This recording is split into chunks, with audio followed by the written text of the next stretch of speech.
placer que sea viernes y que sea además la primera mesa de análisis del año. Yo le doy la bienvenida a la politóloga, la doctora Lisbeth Obeso, también al maestro en políticas públicas Alejandro Cepeda. En un momento se incorpora Iván Gómez, pero pues vamos arrancando. ¡Feliz año! Buenos días, ¿cómo están? Bienvenidos, bienvenidas. Feliz año a todas. Feliz año a todos los radioescuchas también. No, sí, y además que hemos prometido que las mesas pues van a estar además cada vez más interesantes, ¿no? Se van a poner muy buenas en este año porque además hay mucho que hablar en el panorama y en el contexto político en el que estamos, ¿no? Claro. Muy bien, empezamos entonces, ¿qué les parece? No sé si hay algún preámbulo, algo que quisieran comentar además en estas vacaciones, ¿cómo sintieron en este proceso? ¿Lo sintieron más tranquilo en el ámbito político? ¿Cómo lo vieron en estas vacaciones, en este periodo? Pues sí, con un poco de tranquilidad, pero sobre todo en la ciudad, ¿no? Porque el parque vehicular se redujo considerablemente y eso se agradece, aunque a pesar de eso, pues no respiramos un aire tan sano como hubiéramos querido. Eso es cierto. Y ¿sabes qué? Agrego acá también el tema de la pirotecnia, que a mí me dejó muy mal sabor de boca. Yo pensé, porque el año antepasado sí sentí que hubo una reducción, pero en estas fechas que acaban de pasar, la gente se desató, y muy mal también por el tema de la contaminación, pero muy mal también por el tema de las mascotas, ¿no? Que son quienes sufren, y niños y personas con autismo también. Entonces, Alejandro, no sé tú cómo lo viste. No, bienvenidos a todos los hermosillenses que estuvieron haciendo filas en nuestras casetas todos los días estos de primeros de enero. Sí, además muchas filas, ¿no? Ya están de regreso los paisanos ahí. Muy bien. Pero vamos ahora sí en términos ya, ahora sí que entrando de lleno con los temas, ya, ¿cuánto falta? ¿5 meses más o menos? ¿Cuánto faltará? Ya, se va a hacer el 6 de junio, es el día de la jornada electoral, lo que entendemos también, y el cambio en la presidencia de la República, recordar que generalmente se hacía en diciembre, en este año va a ser el 1 de octubre, hay unos cambios importantes también ahí en el tema del calendario, pero bueno, ¿cómo va el tema de las encuestas? ¿Cómo va Claudia Sheinbaum? ¿Cómo va Xóchitl Gálvez rumbo a la presidencia de la República? ¿Qué está pasando con Movimiento Ciudadano también? Que después de que, pues siempre no va Samuel García, ¿qué está pasando con este partido? Yo por acá estaba leyendo algunas notas, algunas noticias informativas sobre este tema y se supone que cada vez crece más el puntaje, ¿no? O se amplía la ventaja de Claudia Sheinbaum en cuanto a puntos porcentuales sobre su única opositora, podríamos decirlo ahorita, que es Xóchitl Gálvez, de acuerdo a encuestas reveladas por diarios nacionales, ¿no? Sheinbaum obtuvo 52% de la preferencia en el sondeo realizado en diciembre ante un 30% de Gálvez por el Frente Amplio por México. ¿Cómo ven esta situación? A ver, iniciamos, si les parece, no sé quién quiere iniciar. Alejandro, adelante. Sí, claro, iniciamos. Sí, vamos rumbo a las elecciones del 2 de junio. Creo que vamos a estar hablando pues bastante de esta temática. 2 de junio. Sí. Perdón, yo decía 6 de junio, 2 de junio. Gracias por la corrección. Vamos hacia las elecciones y creo que pues va a ser un tema muy recurrente de aquí a esa fecha. Nos va a dar de mucho que hablar, van a estar bastante interesantes, no solamente las elecciones a la presidencia, sino también las del Senado, que como bien estuvimos hablando la última vez, pues hay unos precandidatos ahí bastante interesantes, viejos nombres, nuevos nombres, va a haber de todo.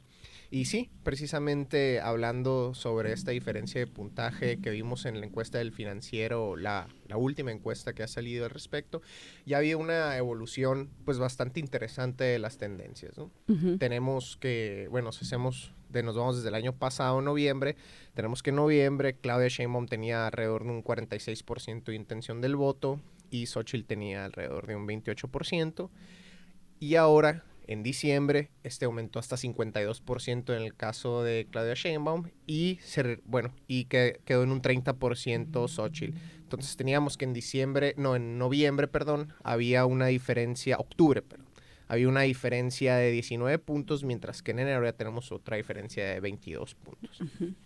Y creo que no solamente hay que analizar la tendencia al alza de Claudia, sino el voto duro también que tiene cada una de las candidatas. Uh-huh. Este voto duro se representa por la pregunta de ¿apoyas completamente a Claudia Sheinbaum o apoyas completamente a Xóchitl, ¿no? Que esto también es muy interesante porque pues ese voto duro en teoría ya no se va a modificar. Y además esto significa que también hay una población que es indiferente, ¿no? En el caso de la encuesta del Financiero, tuvimos que un 14% de la población es indiferente si va a votar por Claudia, si va a votar por Xóchitl o si va a votar por MC. Entonces, incluso aunque este 14% que le llamamos el swing vote o el voto indefinido se fuera con Xóchitl, pues aún así no le da para alcanzar la diferencia que actualmente posee Claudia sobre ella. ¿Y qué tanto tendrá que ver el hecho de que todavía Movimiento Ciudadano no tenga a una figura? Mucho. En la encuesta del Financiero igual tenía alrededor de un 7% Movimiento Ciudadano, pero obviamente no es la misma que pregunten, ¿votarías por tal partido determinado o votarías por alguien en específico? Por ¿no? tal persona, claro. Sí, que en el caso de Samuel, que ya no está en la contienda, pues creo que hubiera tenido un porcentaje más alto, ¿no? Ya lo habíamos platicado aquí, que creo que los que comparten un perfil de votante, pues más específico, creo que sí era Xóchitl y Samuel. Creo que hubiera habido un traslado de votos, digamos, entre ambos candidatos.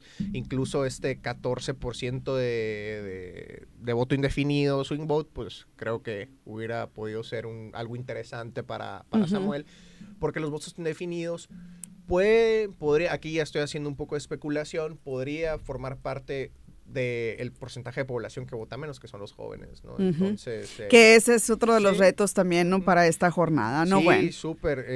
La verdad que la demografía de las personas votantes, pues se encuentra en la población que está mayor de 65 años, que obviamente es un sector demográfico que es muy pro Morena.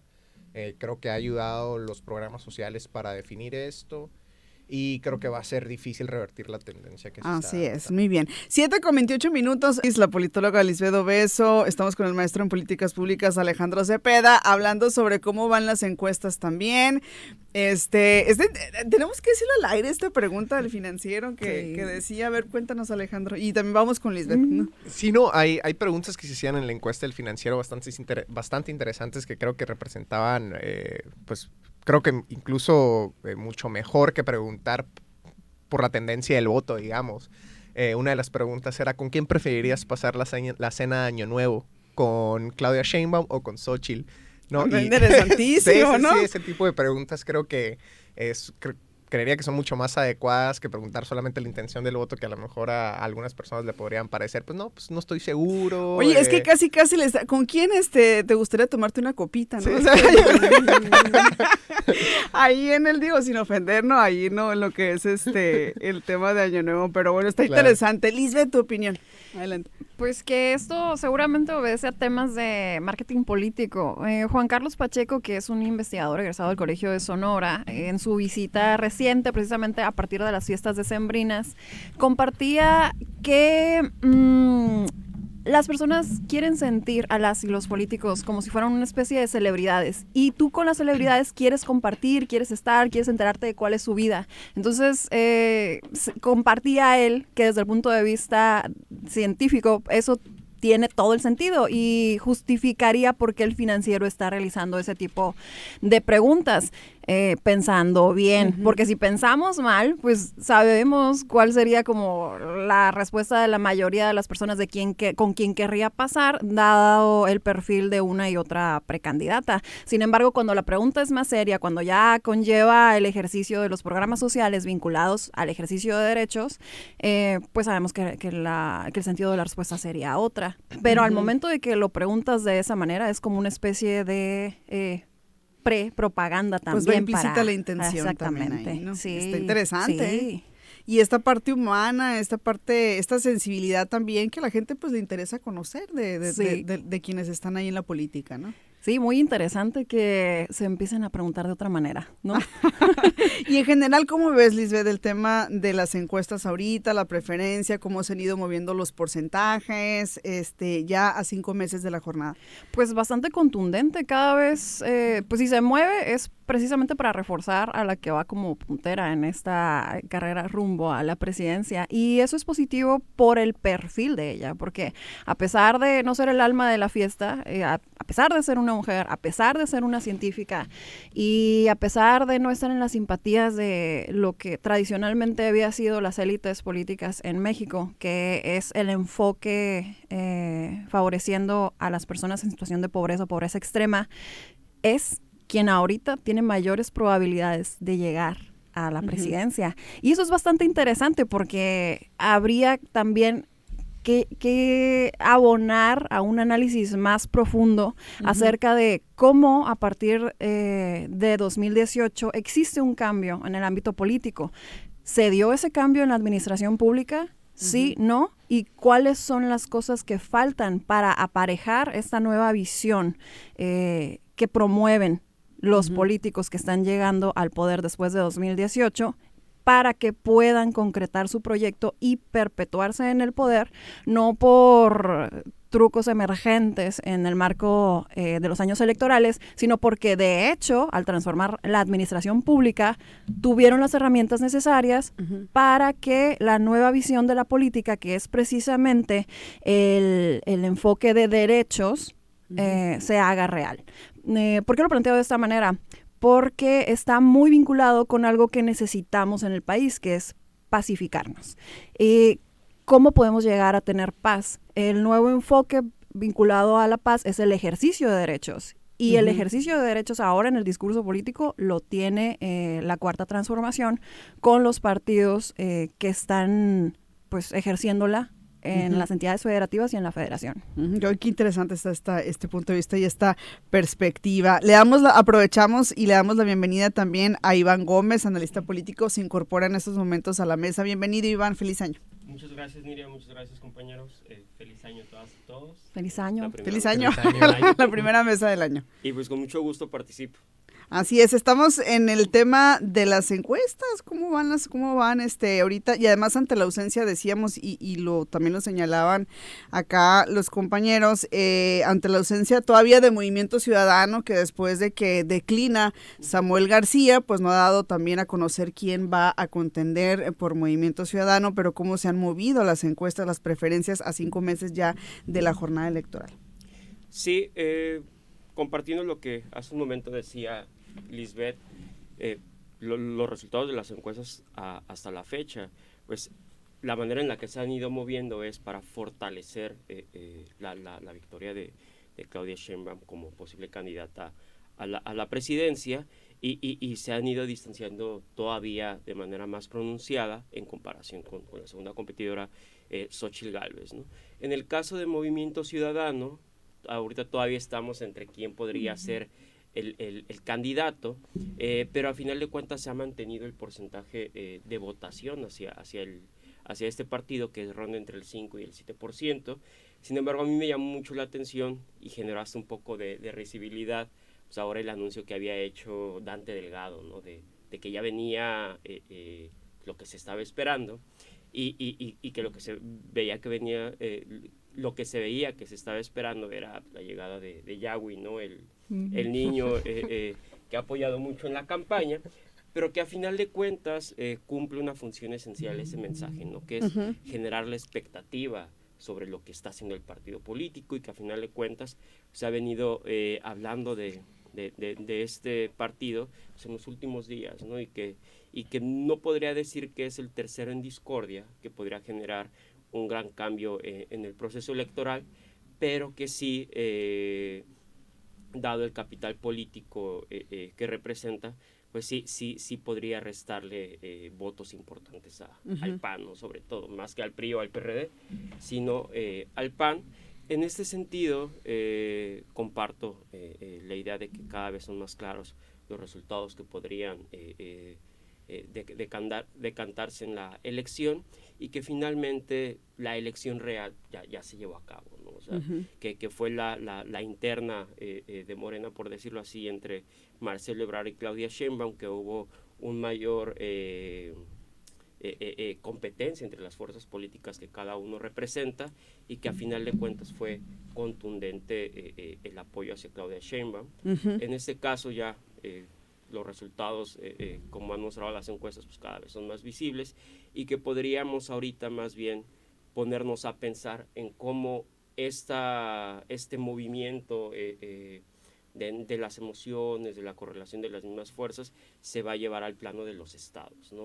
Con las definición tanto de candidaturas al Senado, a las diputaciones federales, a los cargos locales, tanto en Morena como en las otras agrupaciones políticas, y que ahorita es el estiría floja dentro de los mismos partidos políticos. No, y qué bueno que lo tocas, nada más así como datos, así yo agrego al comentario, tendríamos que votar 97 millones de personas en el país y votar por 20,375 cargos federales, incluyendo obviamente pues la presidencia de la República, los 500 escaños a la Cámara de Diputados y los 128 al Senado, ¿no? Y obviamente 9 gubernaturas, entonces pues imagínense, ¿no? El tremendo paquete y la responsabilidad que hay. ¿Qué pasó con la campaña de Xóchitl Gálvez? ¿Qué pasó? Yo les preguntaría esto porque inició, y lo platicábamos en el año pasado en algunas mesas, como una figura muy carismática. Hubo momentos en los que la agenda estuvo a su favor y no se hablaba de otra cosa que de ella, y de repente vimos que ¡bum!, se desinfló. ¿Qué pasó a criterio de ustedes? A ver, ¿quién dice pues, yo? ¿Qué pasó? Ahí con Xóchitl Gálvez, o sea, yo no le quito mérito. Ella tiene un mérito personal, o sea, es una persona que llama la atención y que vale la pena aceptar. Si hubiera sido una competidora en la Ciudad de México, hubiera tenido mayor fuerza de la que tiene a nivel nacional, ¿no? Eso no podemos desdecirlo. Sin embargo, ahorita ya las fracciones, los partidos políticos que la apoyan, ya ni siquiera están pensando en ella como su candidata. O sea, ellos ya no visionan o ambicionan, mejor dicho, pues que ella pueda llegar a ser presidenta de la República. ¿Se la dejaron, ¿no?, sola?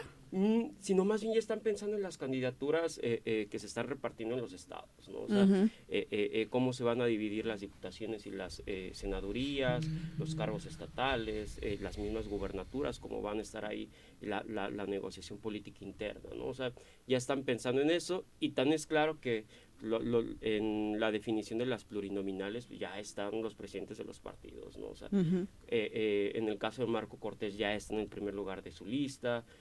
Alejandro Moreno no creo que suceda algo diferente, igual el presidente del PRD, en ese caso va en ese sentido, ¿no? Ya yo veo muy difícil que ellos ahorita estén todavía centrando sus energías en que puedan ganar la presidencia, sino más bien obtener el mayor número de votos que les pueda llevar a tener mejores posiciones en los congresos y las gubernaturas, ¿no? Ahí está, interesante. Vamos a mensajes. Ya para cerrar el tema de Xóchitl Gálvez, la pregunta que hicimos antes de irnos a mensajes es ¿qué pasó? Entonces, ¿por qué se desinfló? ¿O qué va a pasar también? ¿O en qué están pensando, no? PRI, PAN, PRD. Lisbeth, ¿qué opinas de la campaña de Xóchitl? ¿Cómo va? ¿Qué le pasó? ¿Qué le pasó? Pues le pasó Movimiento Ciudadano, le pasó el nuevo Nuevo León con Samuel García en su momento, y le pasó que en el fondo las personas están contentas con la manera en que el proyecto de la Cuarta Transformación ha venido gobernando. Entonces, a final de cuentas, eso posiciona una marca, una intención de voto, y bueno, desde ese punto de vista, pues queda claro que por eso es que conforme más miden las preferencias o las tendencias, más se acentúa la potencial victoria de la Cuarta Transformación. Entonces, eso le pasó. ¿Opinas, Alejandro, que hubiese sido mejor figura para la Ciudad de México? ¿Hubiera sido más competitiva Xóchitl en la Ciudad de México, como lo decía por acá Iván? Sí, no, definitivamente, Sí. eso estoy completamente de acuerdo aquí con los compañeros. Hubiera sido mucho más competitiva a nivel de ciudad que a nivel nacional. Y creo que también todos estamos de acuerdo que inició bien su precandidatura, se vendió como una alternativa, creo viable, incluso pues logró secuestrar parte de la agenda mediática a nivel nacional, y no solamente del partido, sino Andrés Manuel López Obrador. Recordemos cuánto fue nombrada en las mañaneras, ¿no? Era mañanera tras mañanera que el presidente la nombraba. que creo que su caída corresponde a que ya no está siendo nombrada también dentro de la agenda del partido en el poder y Andrés Manuel López Obrador. Y eso... Desde que ya la nombra el presidente, Claro. en la mañanera. Y es uno de los ejercicios, digamos, de comunicación más importantes en el país. Entonces, definitivamente, si no te nombran ahí, pues va a afectar. No existe. Ajá, Ándale, a nivel fíjate qué político, interesante. claro. Así Entonces, es. y eso como que nos lanza dos supuestos, digamos, ¿no? Ajá. Uno, si realmente el partido Morena consideraba que era una alternativa, digamos, que podría conseguir votos, o dos, trataron de, porque ya es la otra alternativa, ¿no? La posicionaron más que otros candidatos porque sabían que tal vez no tenía tanta oportunidad de levantar votos, digamos, como Marco Cortés en su momento, ¿no? Es la teoría de conspiración, digamos. Está interesante. Muy bien. Oigan, otro tema importante, porque ya para cerrar el bloque, vamos a hablar sobre el caso de Rommel Pacheco. En esta escuela mexicana de clavadistas, que desde hace muchísimos años, pues liderea las competencias en el mundo, siempre México tiene muy buenos resultados en el ámbito deportivo en esta disciplina, pues una de las figuras o de los máximos exponentes hace algunos años fue sin duda alguna Rommel Pacheco, originario de Yucatán, muy buen deportista, o sea, muy buen clavadista, hasta ahí vamos bien, y en esta ola de, no sé si llamarle ola, ¿no? Pero en este momento en el que se han interesado o que han sido llamados a la política gente de otras áreas que anteriormente pues no era así, pero ahora vemos cantantes, vemos actores, vemos deportistas, vemos gente del ámbito cultural ya también involucrados en la política. Rommel llega a la Cámara de Diputados por parte del PAN y se le ha mencionado ya de manera reciente también como un virtual candidato por la alcaldía de Mérida, pero por Morena, lo que ha despertado pues el enojo de la gente, morenistas de a pie, morenistas que han estado desde un inicio en el partido, y todo esto se ha vuelto pues un tema mediático que ha originado debate en redes sociales. ¿Cómo ven el tema? A ver, Lisbeth, ¿cómo ves tú el tema de Rommel? Me encantó ahorita lo que dijiste. Vendrán cosas peores. Y es que bien... Esto no es nada, decían. Es que bien señalas, ha sido un llamado, pero ¿por qué esto no es un llamado para las organizaciones de la sociedad civil? Porque esto no provoca ocupar ese tipo de espacios a aquellas y aquellos que desde sociedad civil están llevando a cabo programas en materia pues de tu derecho a un medio ambiente sano, en materia de desarrollo social, en materia de asistencialismo, en materia científica, entre los otros muchos rubros que sistemáticamente se están realizando en nuestro país. Como que pasan este tipo de cosas, lo señalamos, pero no hay una variación, no hay un cambio en el tipo de actores políticos que traten de cambiar o de romper este círculo bastante vicioso en el cual han incurrido todos los partidos políticos por tal de Ninguno se ganar salva. posiciones. Uh-huh. Entendemos que echan mano de este tipo de figuras precisamente porque la mayoría de las personas pues les conocen, evidentemente. Es el tema de la fama que retomamos del primer tema de este bloque de participaciones. Cómo se pueden llegar a sentir identificados o identificadas de que, mira qué bonito, me está gobernando un famoso, pero ¿sabe gobernar?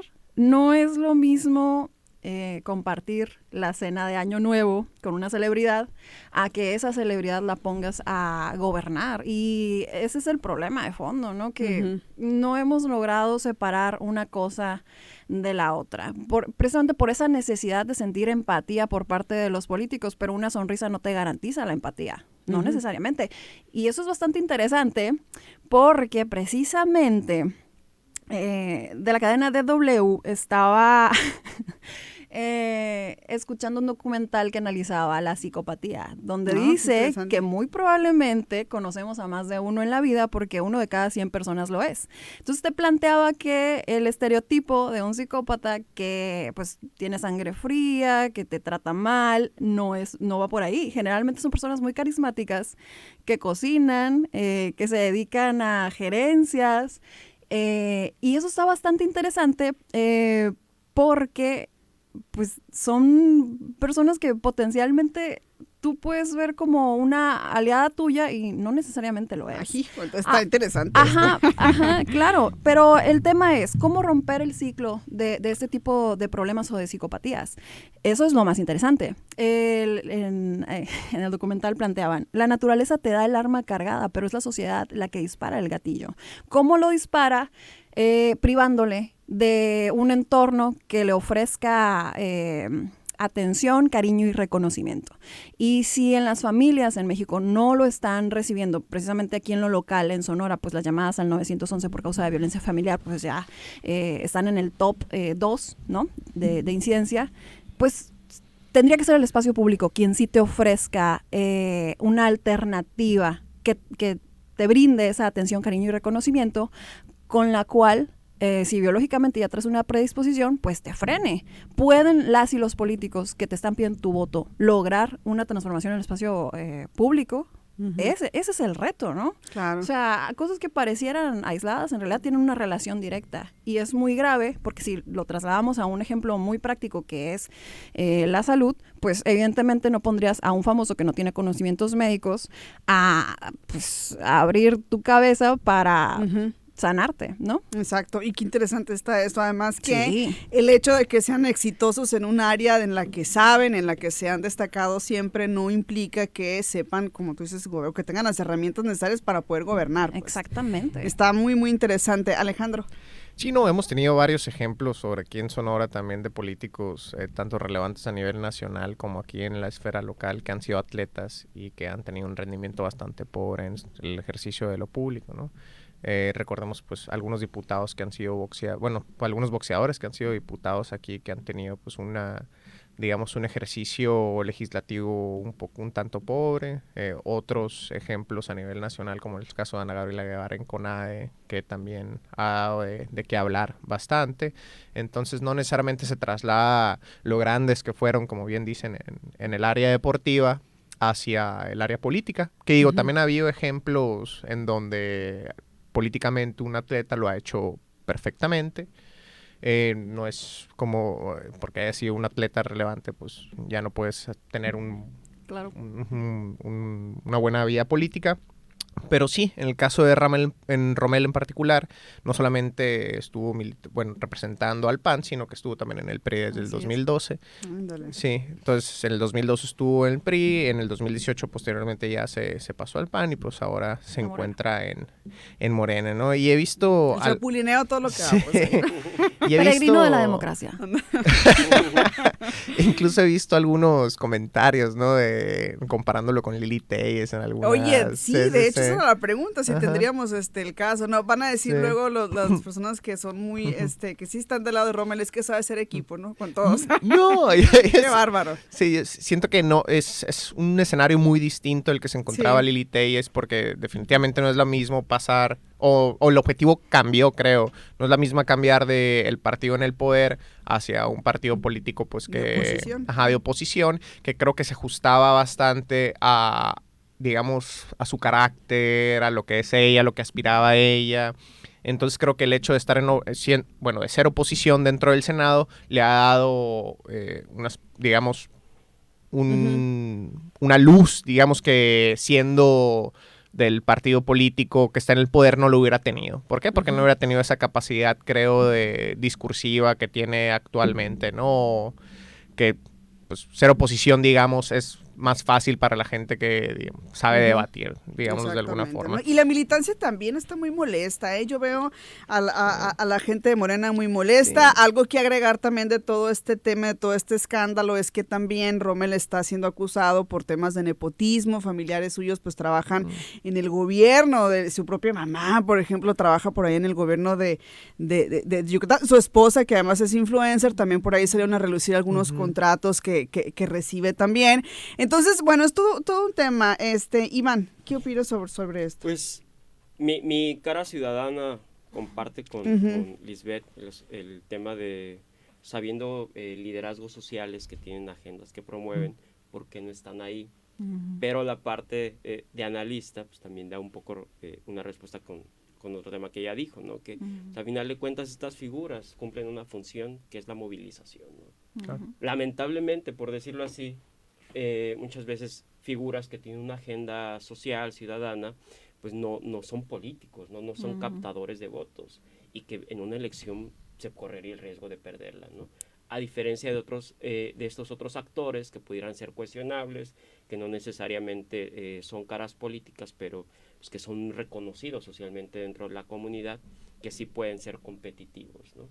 Y precisamente Yucatán es un caso específico y donde el proyecto de la Cuarta Transformación no ha llegado completamente, ¿no? Entonces es importante pues que este tipo de perfiles puedan competir con las siglas pues, de un proyecto político como este, pues, dado que Yucatán, pues, en primer lugar, es un partido gobernando por el PAN, ¿no? Que a final de cuentas ha sido uno de los estados con mayor evaluación para el propio panismo. Mauricio Vila ha hecho una gestión muy reconocida y que yo inclusive diría, o sea, también sería bueno que pues, Mauricio Vila se uniera a las filas de la Cuarta Transformación. Y ya en cuestiones... ¿Y querrá? ¿Así no querrá? Pues no, le ha hecho guiños al presidente, ¿no? Empezando por sí, ello, ¿no? Sí. Pero ya en específico, pues de los competidores, pues, por ejemplo, no solo él proviene del PAN, ¿no? Sino el mismo que va a ser candidato a la gubernatura, Huacho Díaz Mena, o sea, también viene de las filas del PAN. Ramírez Marín, que fue gobernador del estado por parte del PRI, se sumó a Morena, y ha habido un desdibujamiento de la clase política en el propio estado, ¿no? O sea, donde es el PAN por un lado, que a final de cuentas es el que mayor fortaleza tiene, y vienen los otros grupos políticos, tanto en Movimiento Ciudadano, con Ivonne Ortega, que era priista, y ya la otra fracción que es Morena, ¿no? Entonces, yo no me atrevería a decir que sí o sí está mal, ¿no? O sea, creo que también es importante pensar fuera como de esta visión purista de la política, donde pues tienes que unirte solo con los que piensan igual que tú, que tienen una manera de pensar.